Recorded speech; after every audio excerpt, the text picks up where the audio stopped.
Hello, and welcome to Aging Well with Dr. Bob. I'm Dr. Bob Flaherty. I'm a family physician, and today I'll be discussing avoiding colds and flu and RSV and COVID. I'll talk about how to avoid these illnesses and how to treat the symptoms if you do get sick.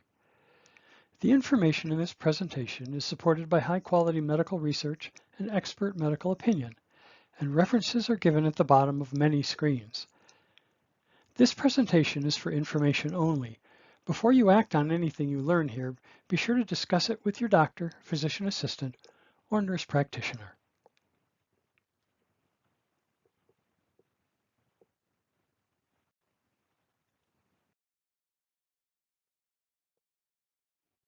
First, let's talk about what causes the common cold. More than 200 viruses cause the common cold. Rhinoviruses are the most common and account for about 40% of colds. The respiratory syncytial virus, or RSV, which we'll talk about in a few minutes, causes about 20%. And there are 4 different coronaviruses, first cousins to COVID-19, that cause about 20% of colds.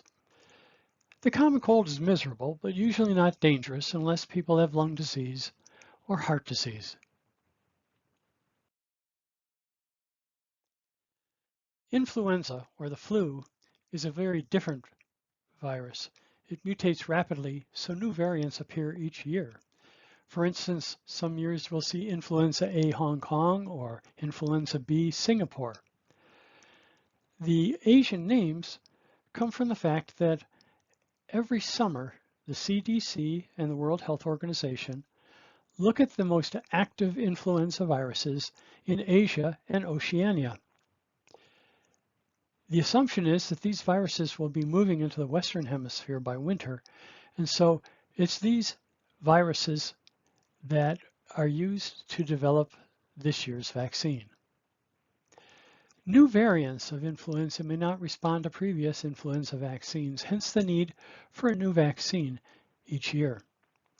Influenza can be serious or fatal, especially in the elderly and for those with heart disease or lung disease. And don't confuse influenza with the stomach flu, which is a different virus entirely and involves the stomach and intestines. Respiratory syncytial virus, or RSV, has gained a lot of press recently. For several years, we've known it to be a common cause of upper respiratory and lung infections in infants and children. But in the last couple of years, we've recognized that it's a serious infection for some seniors. For most people, it's mild or asymptomatic, with symptoms like a cold, a runny nose, sore throat, cough, mild fever, and less commonly, pneumonia. The highest risk for pneumonia and serious disease is with people 60 years and older with lung disease, heart disease, diabetes, or other chronic illnesses.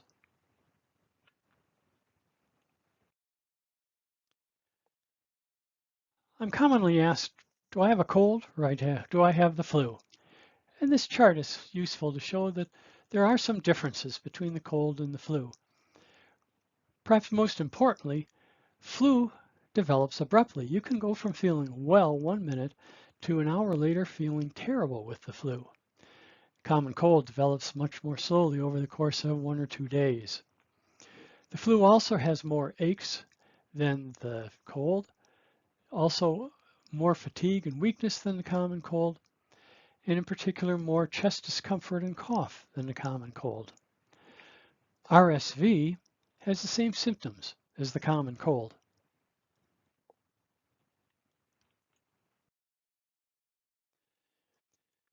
Diagnosing a cold is based on symptoms. There's really no practical lab tests available because there's over 200 viruses that can cause a common cold. Influenza is also diagnosed usually with symptoms, but there are a good lab test, a nasal swab, that can help to diagnose influenza. RSV is again diagnosed by symptoms. There is a PCR test and an antigen test, although the PCR test is a better test.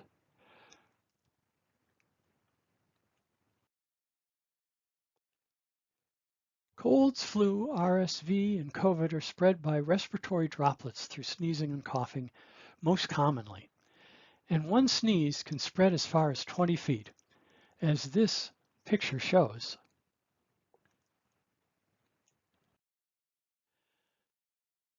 These viruses can also be caused by what are called fomites, which are particles that land on surfaces. This is also a common way, and by touching an infected surface like a table and rubbing your nose or eyes, you can become infected.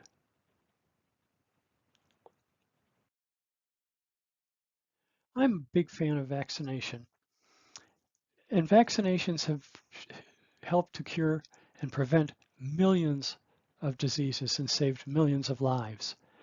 For colds, there's no specific vaccine, but the RSV vaccine should provide some protection against common cold caused by RSV. Interestingly, the COVID-19 vaccine might provide some protection against colds caused by the common cold coronaviruses.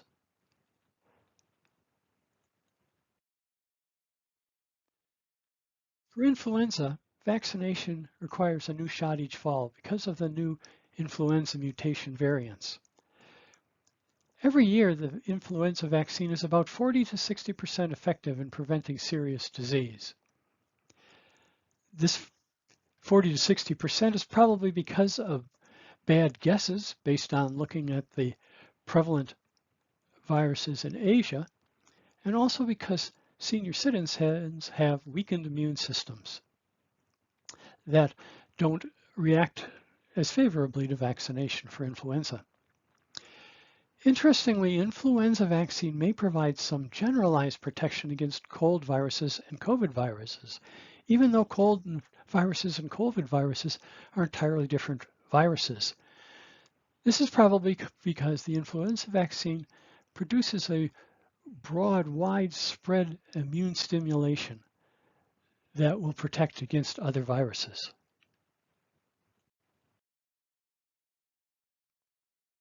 There is a vaccination available for the RSV virus for adults 60 years old and over starting this year.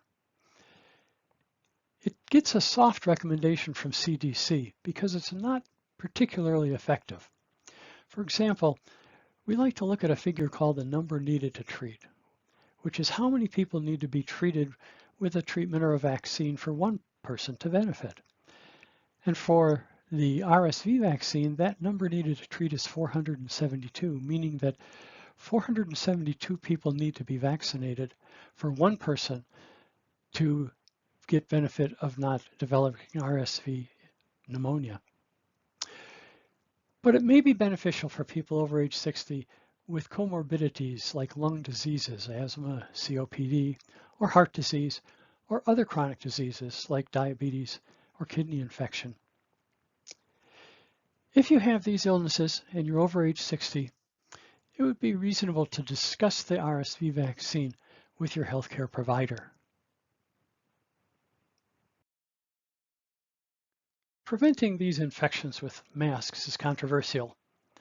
Masks seem to be somewhat effective for blocking exposure to coughed and sneezed droplets and may be helpful for protection in public places, for instance, shopping and public transportation.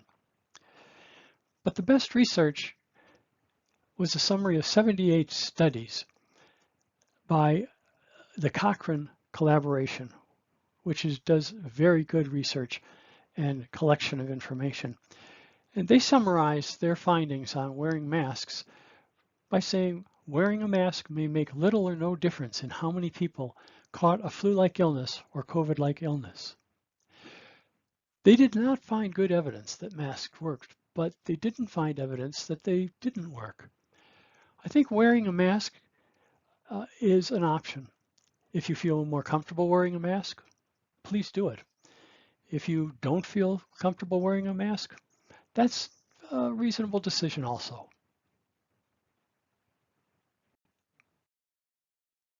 Social distancing seems like it would be a good idea, and it may be helpful protection in public situations.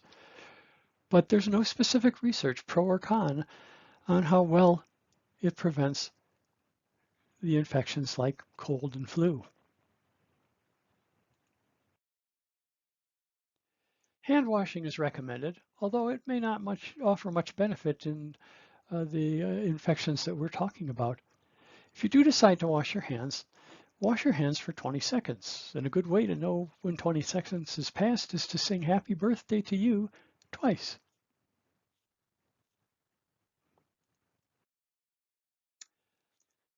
It's reasonable to avoid spreading infection.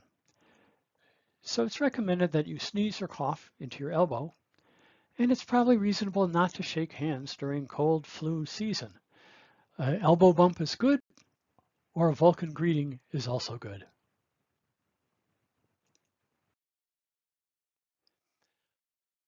I'm a big fan of nasal irrigation for prevention of colds, flu, and other viral infections. Colds and flu usually enter your body through your nose, and to a lesser extent, your mouth. Rinsing your nose once or twice each day with salt water may flush out the virus before it gets established and may decrease the risk of becoming infected. Although you should avoid nasal irrigation if you've had pituitary or brain surgery through your nose.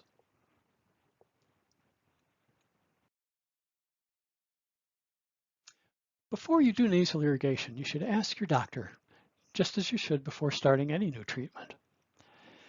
One way to do nasal irrigation is a neti pot. That's a small ceramic or plastic pot, looks a little like Aladdin's lamp. You fill it with saline solution, and you can mix your own. There's plenty of recipes on the internet. Or you can purchase pre-mixed powder. You pour the water into one nostril and it drains out the other nostril. And then you go and do the same to the other nostril. It feels weird at first, but it's easy to get used to.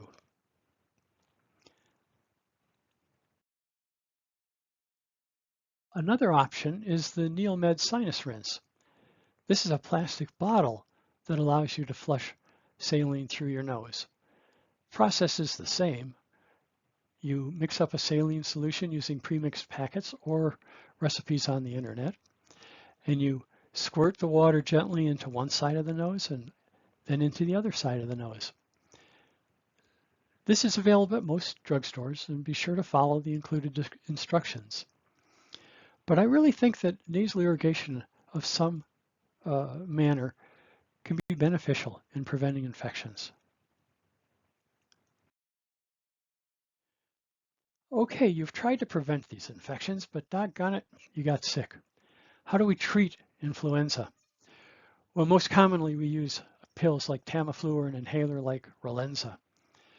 These medications may shorten the duration of symptoms by about 1 day. But the research is clear that Tamiflu and Relenza do not prevent hospitalization from influenza infection or pneumonia, and the number needed to treat with either of these is about 100 to prevent serious disease. However, despite that, it's recommended for all people 65 and over who develop influenza. It's most effective if taken within 48 hours of onset of symptoms and much less effective after that. A prescription is required and it's pricey. It costs $72 for Relenza and $166 for Tamiflu for one course of treatment.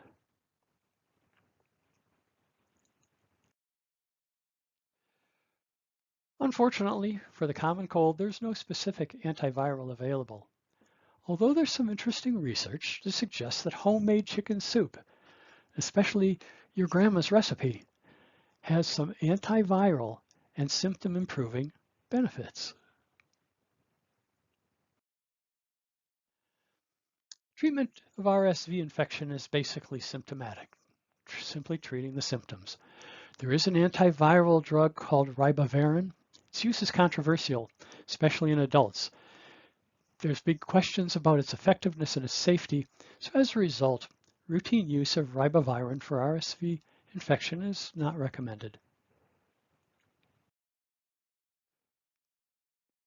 I will tell you, however, something that I found to be effective, and so have my patients and my friends who've used this. But as I said before, ask your doctor before starting any new treatment. What I'm talking about here is Dr. Bob's cocktail. This is for treatment and not prevention. It seems to stop progression of colds about 50% of the time. What you do is at bedtime and within 24 hours of the onset of symptoms, you would take echinacea 400 milligrams, 2 pills at bedtime. Echinacea has antiviral properties and is also an immune stimulant. You would also take zinc 50 milligrams, 2 pills at bedtime. Also, it has antiviral properties and immune stimulant properties. Also, vitamin C 500 milligrams, 2 pills at bedtime. It may have antiviral properties, but it does have immune stimulant properties. And also melatonin, either time release 3 milligram or 10 milligram immediate release, 2 pills at bedtime. It also has antiviral properties and immune stimulant properties. Don't take melatonin if you take another sleeping pill. You would take these 4 medications for 3 days, again, within 24 hours of the onset of symptoms, and then stop. And once again, I'm impressed that this seems to make a significant difference when it comes to colds and flu, and possibly RSV and COVID, in that it seems to shorten the progression or stop the progression of colds by about 50%.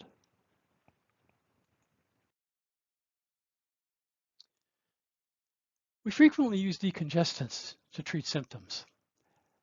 And again, ask your doctor before starting any new treatment like a decongestant. Typically, the decongestants are things like Sudafed. These are used to relieve nasal congestion. They're different from antihistamines that we would use for the stuffy nose and runny nose of allergies. Antihistamines do not help viral infections.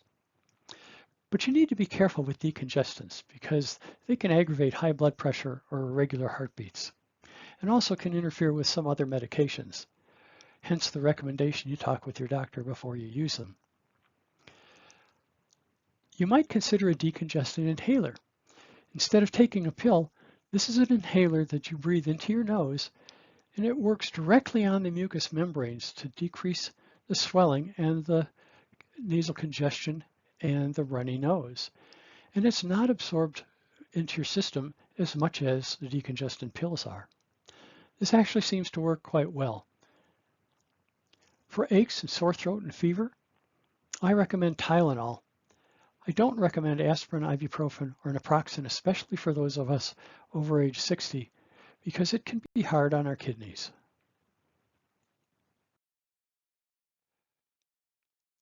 For cough, the research is clear that the best cough suppressant is honey, with or without coffee. We frequently use dextromethorphan like Robitussin DM or Delsym, but the research is showing that these are not particularly effective in suppressing cough in children or adults. Mucinex is highly advertised to break up congestion, to break up mucus. Research shows it works about as well as drinking an 8-ounce glass of water. And many of these Mucinex and dextromethorphan cough medicines contain decongestants. Avoid getting these with decongestants. And again, as with other medications, ask your doctor before starting any new treatment. Fatigue is a big feature of these viral illnesses. Sleep is important. The more sleep you get, the faster you'll get better, the better you're going to feel.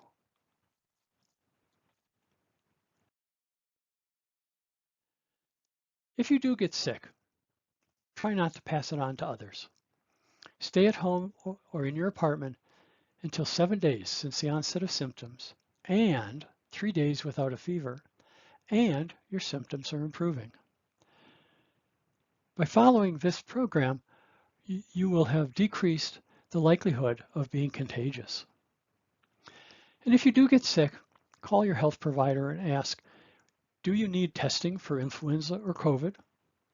Do you need treatment for influenza or COVID or RSV? And how long do they suggest that you stay in this self-quarantine that I described just now? I haven't talked much about COVID-19, but it's included in these illnesses. The reason I haven't gotten excited about it is that COVID-19 has changed.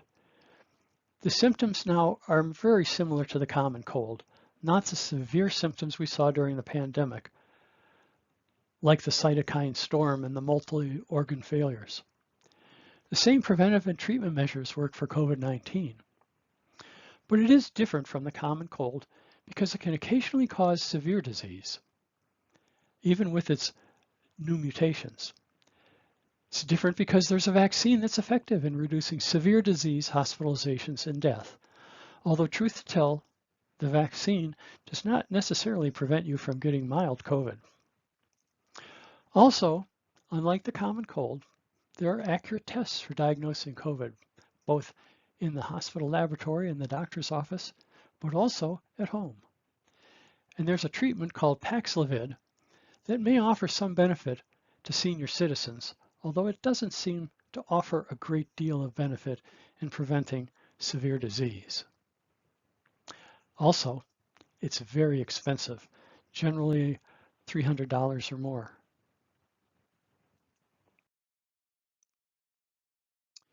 But it's important to realize that COVID-19 has mutated. It's become more contagious, perhaps, but much less dangerous.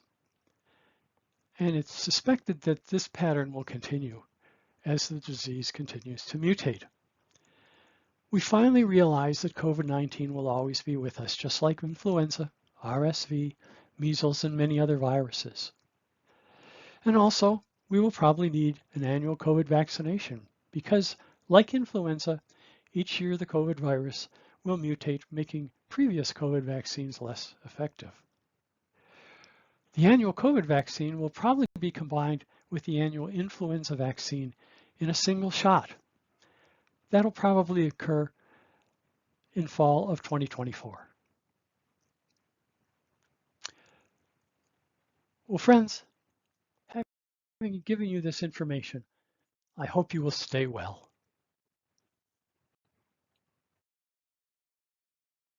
Thank you for watching this presentation. I hope you found it informative and helpful. If you did, please click like below and subscribe to keep up to date with new presentations. Best wishes and age well.